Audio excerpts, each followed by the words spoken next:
नमस्ते, मैं चंदन मंत्री सीएम प्यूरीफायर्स मुंबई से। इस वीडियो में हम आपको बताने वाले हैं कि हमारा प्यूरीफायर इंस्टॉल करना और मेंटेन करना कितना आसान है। आपका कीमती समय बचाने के लिए हमने एक प्रोविज़न पहले से करके रखा है कि इस कबर्ड के अंदर वो क्लैंप हमने ऑलरेडी फिक्स करके रखा है। कोई भी प्यूरीफायर को we need a water connection. यहाँ पे ये कॉक रेडीमेड है वाटर कनेक्शन के लिए। अगर आपके पास अलग से टैप कनेक्शन नहीं है तो आपके एग्जिस्टिंग टैप के ही पीछे इस कॉक को आप आपके लोकल प्लम्बर से आसानी से लगा सकते हो और इससे हम हमारे प्यूरीफायर को वाटर कनेक्शन दे सकते हैं। फिलहाल इस फिटिंग को हम इसके ऊपर माउंट करने जा रहे हैं। This is called Teflon tip, जो आपको आपके लोकल प्लम्बिंग के शॉप में बहुत आसानी से मिल सकता है। हमको इसके टोटल 10 से 12 राउंड इस थ्रेडिंग के ऊपर घुमाने हैं जिससे यहाँ से लीकेज ना हो। इसका काम है कि पानी को लीक प्रूफ करना।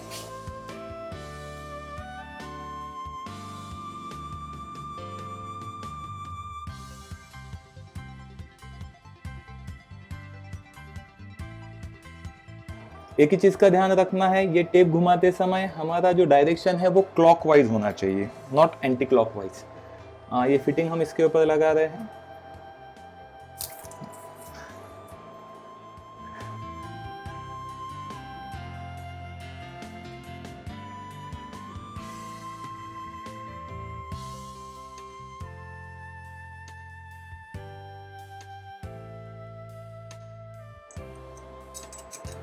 This is pipe range. कौन से भी रेंज से आप इसको बहुत आसानी से टाइट कर सकते हो।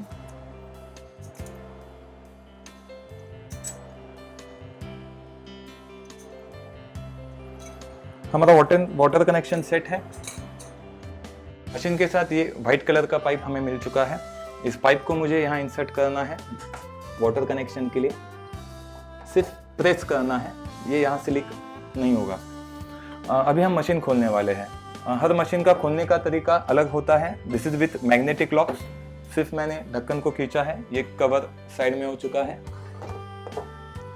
शुरुआत करेंगे हम इन कार्बन को फ्लश करके। पहला हम इस कार्बन को निकाल रहे हैं। एक चीज का ध्यान रखिए, जब तक हम इस क्लिप को अंगूठे से दबा के नहीं रखेंगे ये फिटिंग नहीं निकलेगा। हमको अंगूठे से दबा के सिर्फ इसको स्मूथली खींचना है। ये मैंने नीचे से खोला, अगेन नाखूनों से क्लिप को दबा के रखा है और इस फिटिंग को मैंने खींचा है। कार्बन को हमको फ्लश करना है। फ्लश इज नथिंग बट पानी का कनेक्शन मैं जोड़ रहा हूँ यहाँ पे और इस नल को खोल रहा हूँ। स्टार्टिंग में थोड़ा काला पानी निकल सकता है जिससे कार्बन की डस्ट है वो निकल जाएगी। थोड़े टाइम में कार्बन आपका साफ हो रहा है।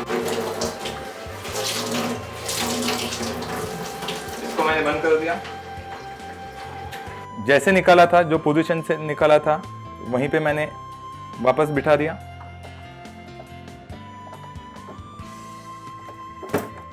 इसी तरीके से अभी हम दूसरे कार्बन को भी फ्लश करेंगे। आपको एक चीज का ध्यान रखना है, अगर हमने कार्बन को फ्लश नहीं किया तो ये जो कार्बन की डस्ट है वो जाके आपके फिल्टर्स या मेम्ब्रेन में बैठ जाएगी। आपके फिल्टर्स और मेम्ब्रेन जल्दी चोकअप हो जाएंगे। स्टार्टिंग में थोड़ा काला पानी निकलेगा, बाद में पानी आपका साफ हो जाएगा। हम किसी चीज से चाहिए तो इसको हल्का सा टैप कर सकते हैं।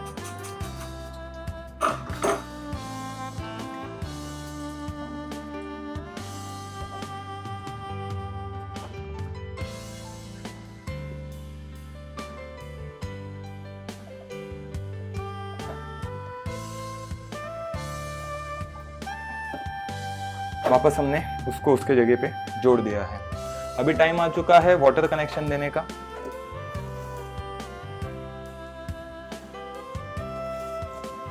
यहाँ पे 2 पोर्ट है उसके। नीचे ब्लू पाइप कनेक्टेड है, ऊपर व्हाइट पाइप। जहाँ व्हाइट पाइप कनेक्टेड है अंदर से, वहां मुझे व्हाइट पाइप मशीन का इनलेट देना है। और जहाँ ब्लू पाइप कनेक्टेड है, इस मशीन के साथ और एक पाइप हमें मिल चुका है। This is wastage pipe. मुझे यहाँ पे ब्लू पाइप कनेक्ट करना है। आपको दिख सकता है अंदर से कहाँ ब्लू कनेक्टेड है, कहाँ व्हाइट। सामने सामने ही हमें जोड़ना है। This is nothing but a flushing wall. इस वॉल को मैं मेरे ब्लू पाइप के एंड में फिलहाल लगा रहा हूँ और इसको हमने खुला रखा है। अभी हम वाटर कनेक्शन ऑन करने वाले हैं। पहले पानी सेडिमेंट में जाएगा, फिर दोनों कार्बन में जाएगा और मेम्ब्रेन में जाएगा। This is flushing system of membrane. तो पानी इसमें से निकलने वाला है। हमें ध्यान रखना है कि सिस्टम में कहीं से लीकेज तो नहीं है ना।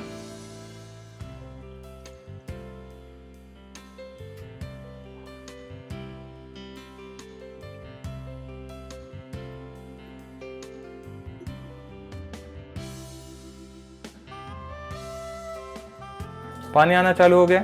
1 से 2 मिनट इसमें से पानी को फ्लो करने के बाद हमें इसको ऑफ करना है। जैसे हम इसको ऑफ करेंगे आपका पानी टैंक में जाना चालू हो जाएगा। 5 से 10 मिनट लगने वाले हैं इस टैंक को भरने के लिए।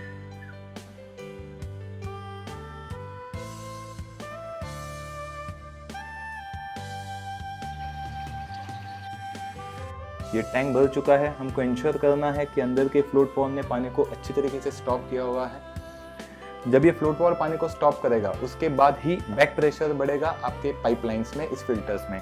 तो वापस एक बार इंश्योर करना है अच्छी तरीके से, कहीं लीकेज तो नहीं रह गया। अब ये मशीन इंस्टॉलेशन के लिए रेडी है। तो हमें क्या करना है कि इस टैप को अभी हमें क्लोज करना है, इस टैंक को एम्प्टी करना है। टैंक के पाइप में हमने टैप टेम्पररी लगाया था, that is just because of पानी होल्ड पे रहे। तो अभी मैं इस टैप को निकाल रहा हूँ और हम इस टैंक को एम्प्टी करने जा रहे हैं।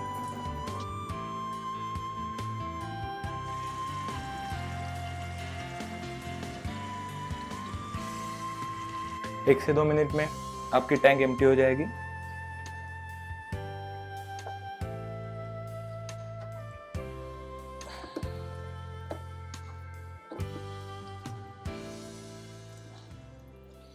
अब इस टैप को उसके ओरिजिनल जगह पे हमें इंस्टॉल करना है, इस फ्रंट कवर पे। टैप के अंदर 2 वॉशर्स दिए गए हैं, एक को मुझे आगे रखना है, एक को पीछे।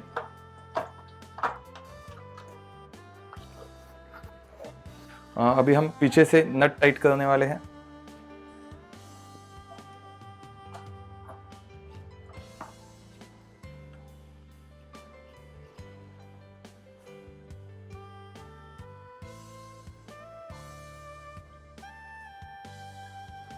और अभी ये कवर उसके ओरिजिनल प्लेस पे लगने के लिए तैयार है। एक चीज़ का ध्यान रखना है, जो अपने टैंक का जो पाइप है उसको हमें इस टैप में अच्छी तरीके से इंसर्ट करना है।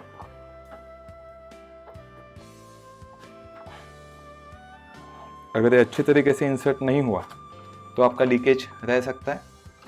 और अभी ये जो मशीन है वो उसकी जगह पे हैंग होने के लिए तैयार है। हमारा प्यूरीफायर उसके जगह पे इंस्टॉल हो चुका है। आपको 3 चीज़ों का ख्याल रखना है। सबसे पहली बात, स्टार्टिंग का 10 से 15 लीटर पानी आपको पीना नहीं है, उसको छोड़ देना है।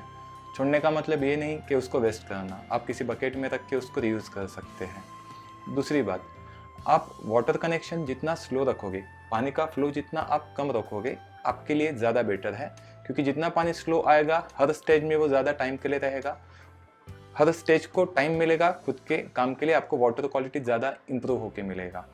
और सबसे आखिरी में, यहाँ पे तो ये कैबिनेट के अंदर मशीन लगा है जो बहुत बार नहीं होता, तो मशीन के ऊपर आप कोई कपड़ा या कोई नैपकिन रख सकते हो, जिससे ऑयल के या धूल के स्ट्रेस उसके ऊपर नहीं बैठेंगे। हमारा इंस्टॉलेशन तो हो चुका है, अभी हम मेंटेनेंस की तरफ चलते हैं। मेंटेनेंस में अगर आपके पास यूएफ है तो आपको हफ्ते में 1 से 2 बार मेम्ब्रेन को फ्लश करना है। मेम्ब्रेन को फ्लश करने के लिए ये जो ब्लू पाइप है जिसके ऊपर एक नॉब है, इस नॉब को हमें खोलना है और 5 से 6 लीटर पानी हमको इसमें से छोड़ना है। अगेन पानी हमको वेस्ट नहीं करना, इस लाइन को हम बकेट में ले सकते हैं, उसको रीयूज कर सकते हैं, क्योंकि जल ही जीवन होता है। आपके पानी का फ्लो मशीन में आने वाले अगर स्लो हो गया, दैट इंडिकेट्स कि हमको फिल्टर को साफ करना है। यूजुअली फिल्टर्स को चोक होने का वेट करने से इट इज़ अ बेटर कि हम उसको पीरियोडिकली क्लीन करें। आपको 3 से 4 महीने के फिल्टर्स को साफ करना है। हम देखने वाले हैं कि सेडिमेंट फिल्टर को कैसे क्लीन किया जाता है। हमने इस टैप को क्लोज करके रखा है और इस नल को ऊपर रख के पानी को टैंक को एम्प्टी किया हुआ है। वापस हम इस फ्रंट कवर को निकालेंगे, पीछे जो पाइप लगा है उसको निकालेंगे और फ्रंट कवर को थोड़े टाइम के लिए साइड में रख देंगे। जैसे हमने लास्ट टाइम कार्बन निकाला था, वैसे ही अभी हमें इस टाइम इस सेडिमेंट फिल्टर को निकालना है। प्यूरीफायर को मेंटेन कैसे करना है ये दिखाने के लिए हमने एक पुराना सेडिमेंट फिलहाल इस मशीन में ऐड किया हुआ है। ये हमारा सेडिमेंट फिल्टर निकल चुका है। हम जो सेडिमेंट फिल्टर यूज करते हैं उसमें थ्रेडिंग्स होते हैं, तो we are able to open it. हम इसको ओपन कर रहे हैं। ये इसके ऊपर मिट्टी डिपॉजिटेड है, हमें इसे क्लीन करना है। तो क्लीन करने के लिए हम क्या करेंगे, बहुत आसान चीज़ है। क्लीन करने के लिए पानी का फ्लो उसके ऊपर छोड़ेंगे, जो बड़ी मिट्टी है वो तुरंत निकल जाएगी। तो एक बार हाथ से इसको हम धो रहे हैं कि जो बड़े पार्टिकल्स है वो निकल जाए, और बाद में ये जो छोटे पार्टिकल्स है उसको निकालने के लिए किसी भी हार्ड चीज़ के, अभी मेरे पास स्पैनर है तो मैं उससे कर रहा हूँ, आप कुछ भी ले सकते हो। इसके ऊपर जस्ट टैपिंग करेंगे। आप देख सकते हो कि जहाँ आप टैपिंग कर रहे हो वहाँ का एरिया जो है वो वाइट हो रहा है। तो ऐसे स्लोली टैपिंग कर करके हमको इस पूरे सेडिमेंट फिल्टर को क्लीन करना है, साफ करना है।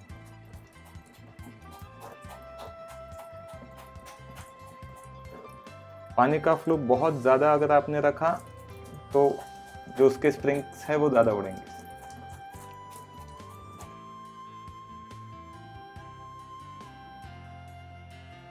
दो या तीन बार आप किसी भी फिल्टर को ऐसे क्लीन कर सकते हो, उसके बाद आपको उसको रिप्लेस करना पड़ेगा।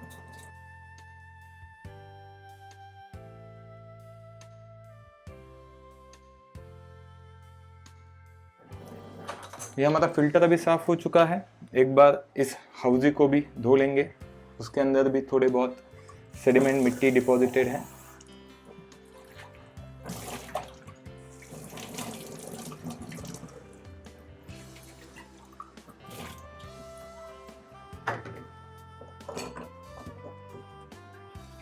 और अभी इस फिल्टर को हम वापस उसकी जगह पे बिठाने वाले हैं।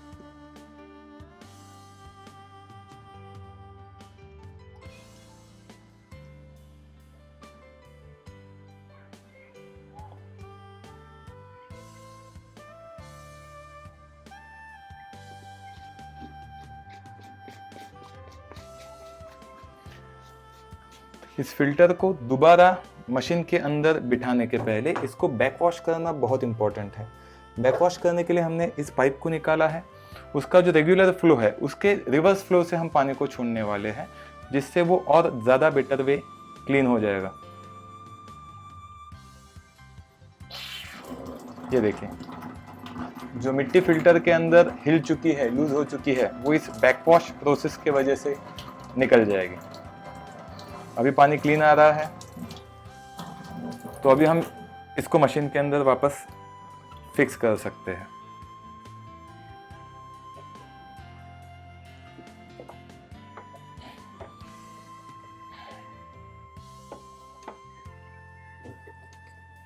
आपको हमेशा डायरेक्शन का ध्यान रखना है। एरो मार्क होता है जिससे यू कैन अंडरस्टैंड कि कौन से फ्लो से पानी जाना चाहिए।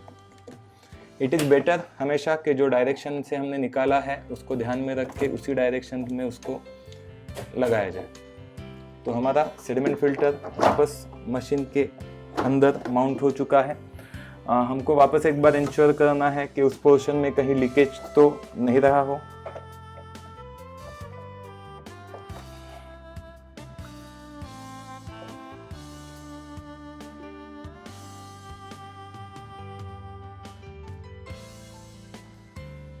आपके टैंक में पानी आ रहा है और कहीं पे भी लीकेज नहीं है, सो दिस विल इंश्योर आप वापस मशीन को फिट कर सकते हो।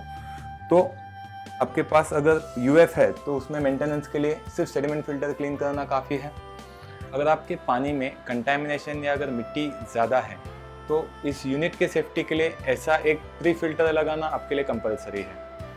इसके अंदर भी एक कैंडल है जो मिट्टी निकालने का काम करेगा। बेनिफिट ये है कि ये साइज़ में काफ़ी बड़ा है और ये एक्सटर्नल होने के वजह से बिना मशीन को खोले हम आउटसाइड में इसको क्लीन कर सकते हैं। इसका क्लीनिंग बिल्कुल वैसे होगा जैसे हमने अंदर के सेडिमेंट फिल्टर का किया, और इसको भी क्लीन करने के बाद आपको बैक वॉश करना है। मतलब जो पाइप पहले इन में था आपको आउटलेट में डाल के थोड़े पानी को छोड़ना है।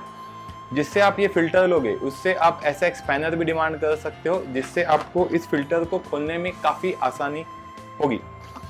नाउ अगर आपके पास प्लेन यूएफ है, सिर्फ यूएफ है, तो आप काफ़ी आसानी से इस मशीन को मेंटेन कर सकते हो, क्लीन कर सकते हो। हाँ, अगर यूएफ प्लस यूवी है, एनएफ है या आरओ है, तो थोड़ा आपको केयर लेना है फिल्टर्स बिठाते समय। इंश्योर करना है कि कोई लीकेज छूट न जाए, क्योंकि इलेक्ट्रिक कंपोनेंट है, पानी चला जाए तो बिगड़ सकते हैं। कोई भी प्यूरीफायर में जो फिल्टर्स लगे हैं उसका जो लाइफ है वो 2 चीज़ों के ऊपर डिपेंड रहेगा, वाटर क्वालिटी और वाटर कंजम्पशन। यूजुअली बीएमसी के पानी में जो फिल्टर्स है आपके 1 साल तक चल जाते हैं, लेकिन अगर पानी ख़राब है, कंटामिनेशन ज़्यादा है, तो आपको साल में 2 बार भी वो बदली करने पड़ सकते हैं। हमारा जैसा ये वीडियो है वैसे और भी वीडियोस यूट्यूब के ऊपर अवेलेबल है, जिससे आप इंस्टॉलेशन, मेंटेनेंस या ट्रबल शूटिंग के बारे में काफ़ी इंफॉर्मेशन ले सकते हो। इस वीडियो को देखने के लिए धन्यवाद।